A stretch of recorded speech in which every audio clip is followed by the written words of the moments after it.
Well, thank you. So my name is Don Stater. I'm an emergency and addiction medicine physician. And 5 minutes ago, I learned that I have the solemn honor and responsibility of introducing Racquel Garcia. So thank you for that honor, Jamie. And I do actually mean an honor when I actually say that, because if you've never met Racquel or don't know of Racquel, I can simply state that she is one of the most amazing human beings you will ever meet. Racquel is the founder of HardBeauty and HardBeauty Foundation, and she really is one of our country's luminaries when it comes to building the peer movement and being a voice of recovery that inspires so many of us. And more than that, you know, I always think there's different people in your life that have different roles. And if someone enlightens you, they're called a teacher.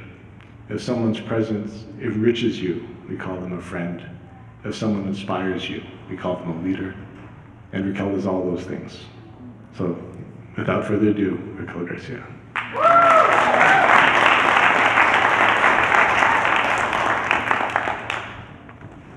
Man, I don't even know what to say now.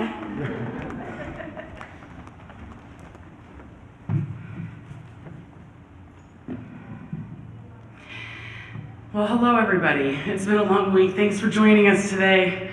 I'm extremely nervous, and when I'm nervous, I do what is considered a body practice. Does anybody know what a body practice is?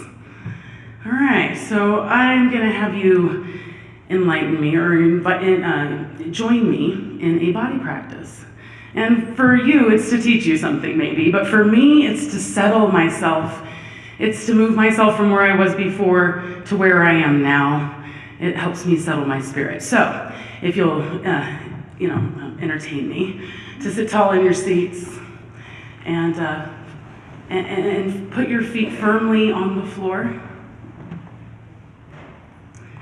And we're gonna do a simple breath practice. If you missed Courtney's, I'm gonna bring you through another one.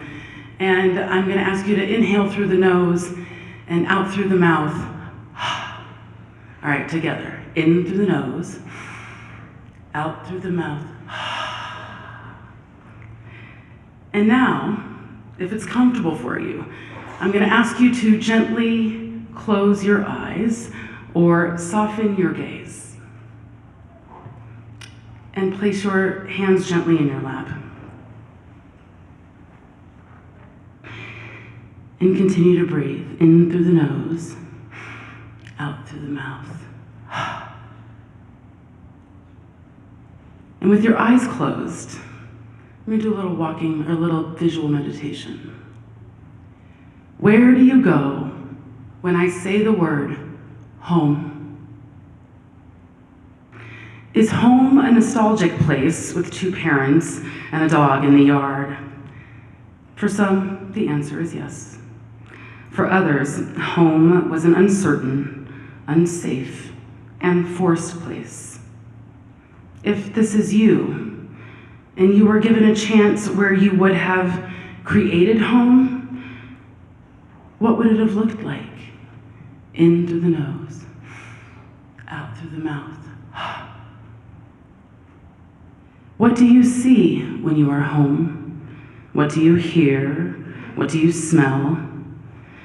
And how does home make you feel? In through the nose, out through the mouth.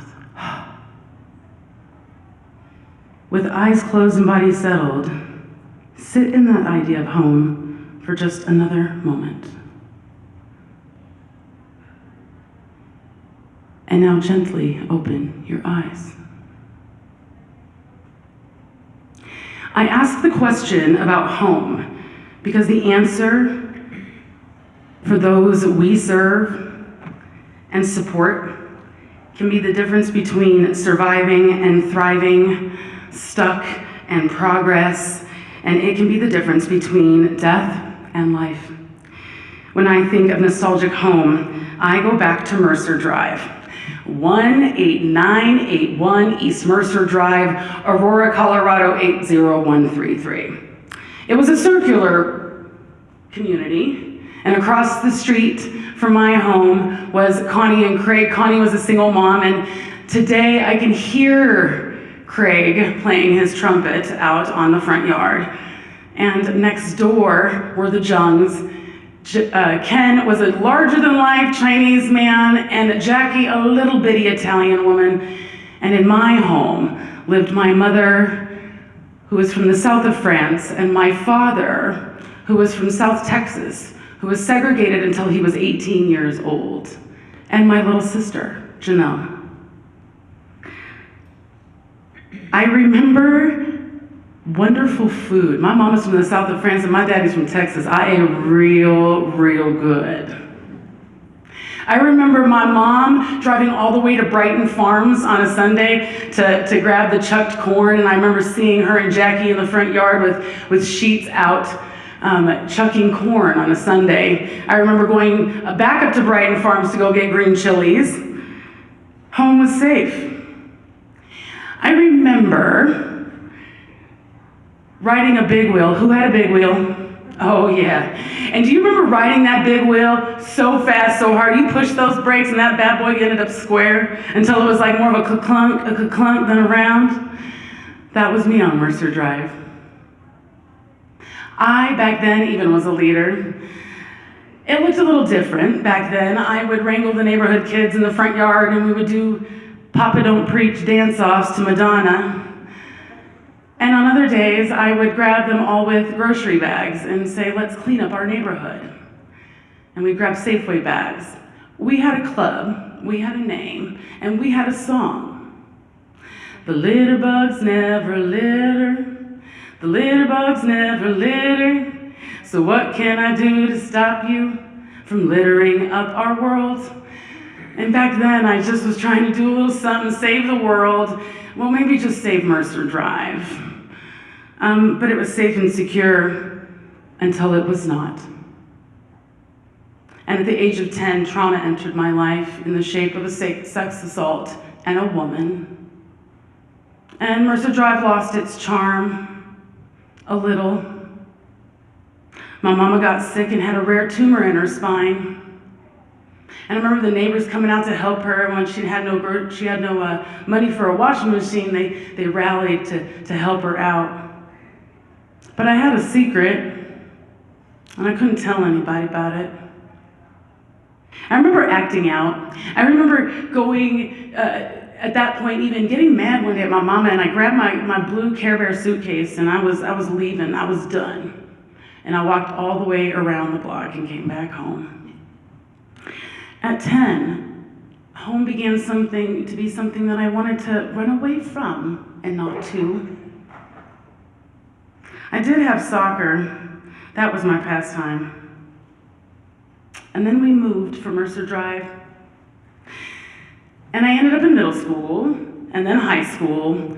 And I did okay, sorta. I'm biracial. My mama is white, my father is black, and in often places I could be too light for some places and too dark for others. So identity became a big thing. I loved high school. I tried to rebuild home once again. I did good the first 2 years. I got myself involved in student sports. I was a soccer player, varsity soccer for Eagle Crest High School as a freshman. The first girl to actually play varsity football for Eagle Crest High School. I don't know. I just was trying to, they told me I couldn't do it, and so I proved them wrong. I did really well. And then I didn't again, and trauma came back into my life in the form of a murder. In December of 1993, my friends were murdered at a Chuck E. Cheese in Aurora, Colorado. That night I arrived on scene and I lost Ben Grant and Colleen O'Connor that night. Man, today it seems to be kind of what we do, but back then it was something I never even thought of. And I did okay, and my daddy had a little bit of a drinking problem, and so I remember the night going down to the scene of the crime. And I remember that night, it's probably the first night I opened my daddy's liquor cabinet.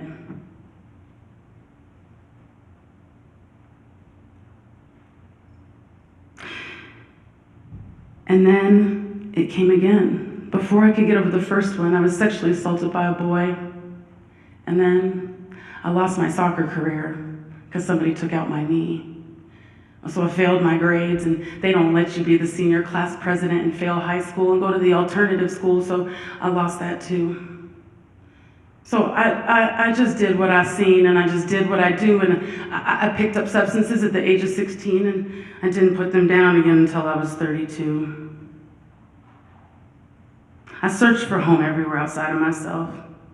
The need to find home and belong is within each and every one of us. How many ways have you tried to rediscover home? The problem is that the world wants a repeatable process, a quick and tidy checklist to help those we serve get back on their feet or get off your system. If it can happen, it will not happen until we address a person's individual idea of home. Home is not just four walls. Home is community, it's people.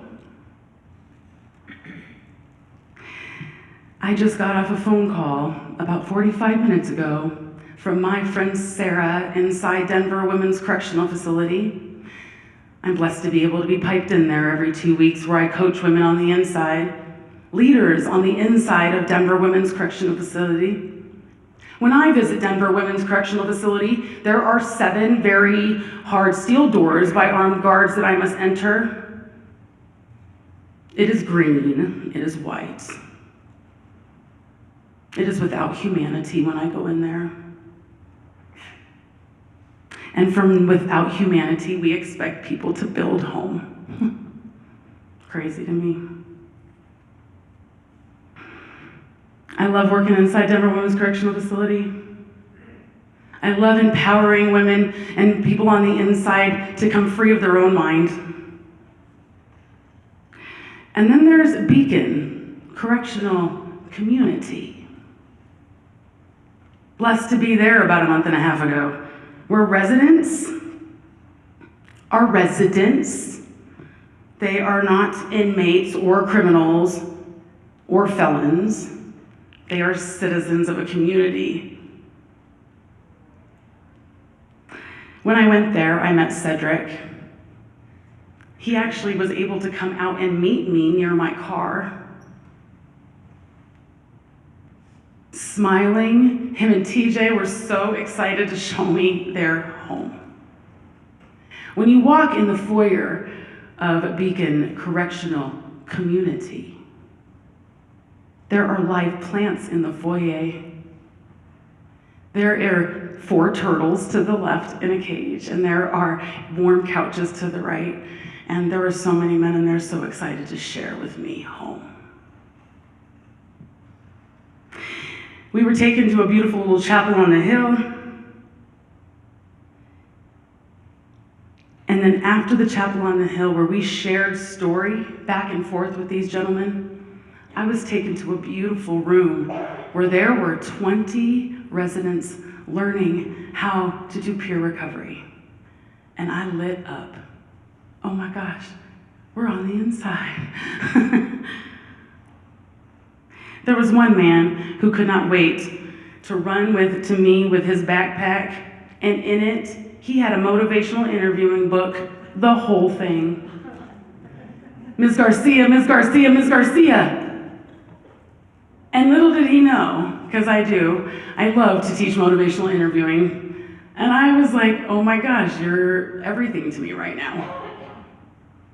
And another man ran up to me, Ms. Garcia, Ms. Garcia, I have to share with you that I have written 15 books and self-published from here. Wow, what home creates this?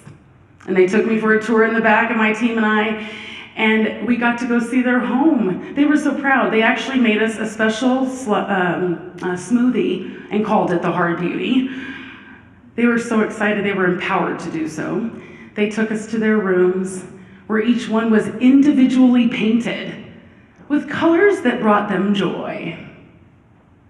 And motivational posters, ironically, the exact same ones I have in my Colorado Springs office.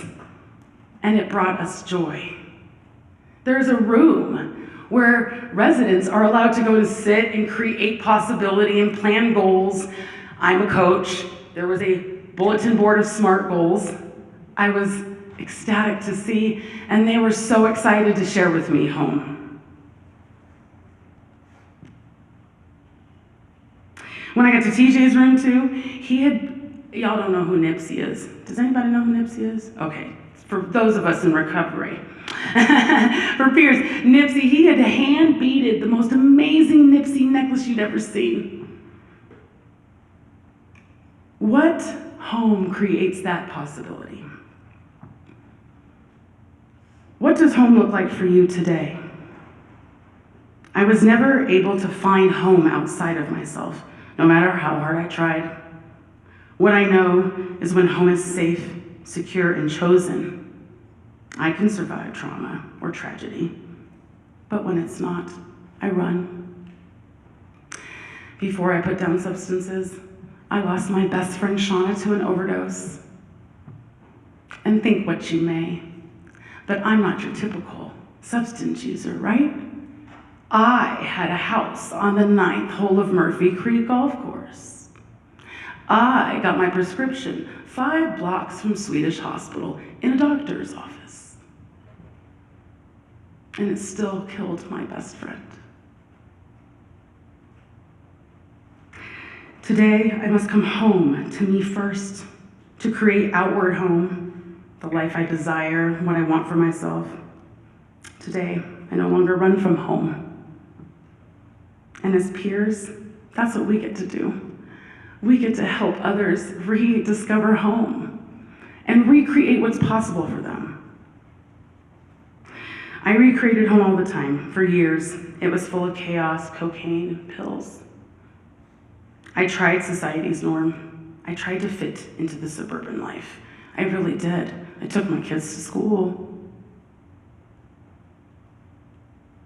But I ran from that home too. I ran from Aurora, Colorado to Palmer Lake, Colorado, population 2,400. Where there are only people, when I first moved there were 3 people of color there, me, Darnell, and Sylvia. But it's been home to me. As peer specialists and coaches, we provide the safe, secure, non-judgmental space for those we serve to rediscover home. We give them the pen and we provide the paper. They are the authors of their own story and they get to rewrite home. I spent 1 year with a woman who was unhoused. We're going to call her Daisy. Daisy was a client of mine during the pandemic, and her home was the back of her Suburban, where my team and I, in the corner, in parks, were doing yoga and meditation with Daisy, or in the back of her car. She tried to fit home. She tried to go to sober living, but nobody wanted to let her give her space to do her yoga. She tried to go to sober living, but nobody would give her mat support. She tried to fit the idea of home. So we stopped fighting her on her idea of home, and we just met her where she's at. On a recent podcast, Robin Steinberg, who is a public defender in New York for 35 years, says, at some point when we shifted our thinking from our carnal justice system as a place that might actually be a place of restoration and repair, we moved to a system that was wholly focused on punitive approach, punishment, and literally putting people out of society for longer periods of time. How will they create home? Today, HardBeauty is my home. Today, home smells like Courtney burning sometimes the cookies in the basement. It is oil diffusers. It sounds like employees who encourage each other or celebrate each other when they've overcome something new or hit a milestone. Today, home, for me, I've recreated Mercer Drive. It is safe, it is secure, and it is trauma-free. HardBeauty has been my creation of Mercer Drive, but created within me for the entire community. Back full circle. Thank you.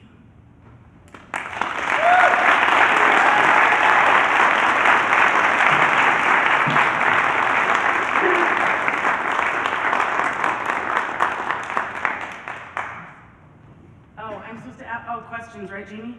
Yeah. Okay. You're going to take some questions. Yeah, I will. Our folks from the recovery panel up here, I think they might be on the side. Yeah, if you're willing. Yeah, I'm willing to answer questions, and I know that our recovery panel's heading on up. Come on up, y'all. Oh, you're all here. Okay, good. I just said, yay! Come on, Valentina. Come on, Valentina. Where's Chris at?